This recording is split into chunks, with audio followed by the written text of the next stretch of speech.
Malcolm Muggeridge was a well-known writer in England. He was also a well-known disbeliever. Life began to change for Malcolm after conducting a television interview. It was going to be Billy Graham, but Billy wasn't available. And so there was this little nun visiting from India. And he interviewed her instead, and was so captivated by this diminutive woman and her faith and love that he decided he'd go to India in the very early 70s or very late 60s, I can't remember, and make a film. And it was that film and the book that followed that alerted many people in the West to the work of Mother Teresa of Calcutta.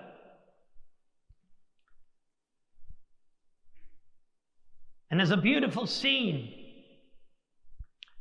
that he asked the cameras to shoot when the sisters were all kneeling in prayer in the chapel, and the background music to their prayer wasn't beautiful music that we're used to, but it was the sounds of the street. It was the cries of the poor that they did hear, but they drew strength from their God and their worship, which enabled them to go out and care for those very many who were hungry, starving, and dying. And the film was shot, and he was convinced it wouldn't be seen because the lighting was so dim and so bad. So when he got back to London and viewed the film, he was so surprised that moment of prayer and with the background sounds was recorded so beautifully. So that was in the early 70s. But like sometimes a lot of converts, it takes a long time to actually convert. And he converted to Catholicism with his wife Kitty in the late 80s. But back in England, he came across a group of religious brothers who were known as the Sons of Divine Providence. And it was their work, again amongst the poor, the elderly, and there was a group of the brothers, their founder Don Orione, in a little village of Holland, cared for primarily disabled and elderly people who had no one else to care for them. And so it was Mother Teresa, her witness to love, Don Orione, and the Sons of Divine Providence that brought him to the cross of Christ.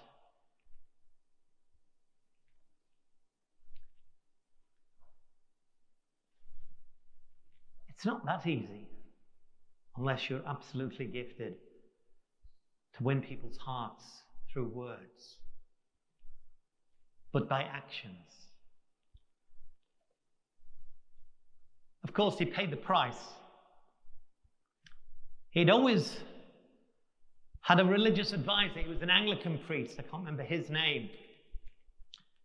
And in the 1930s or 30s, I think, he went off to do a news article on Russia, this wonderful new invention that was going to bring people to life. Or so he thought.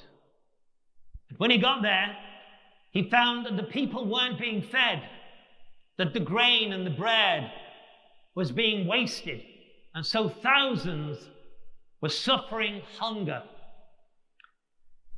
He came back to England and he started telling his friends of the intelligentsia, and of course they thought he was crazy. And he said, no, this isn't the new Messiah. This isn't what works. People are dying. course, people don't want to lose or let go of their beliefs too easily. A wonderful example of what it means to look hard, to listen well, and to have one's heart open.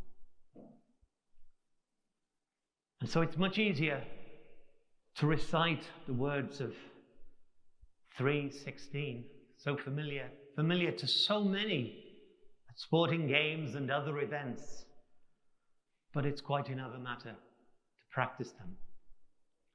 But it's only with practice that other hearts will be touched. Other hearts will be drawn to Christ on the cross, realizing that is the greatest and fullest expression of love, sacrificial love that brings eternal life.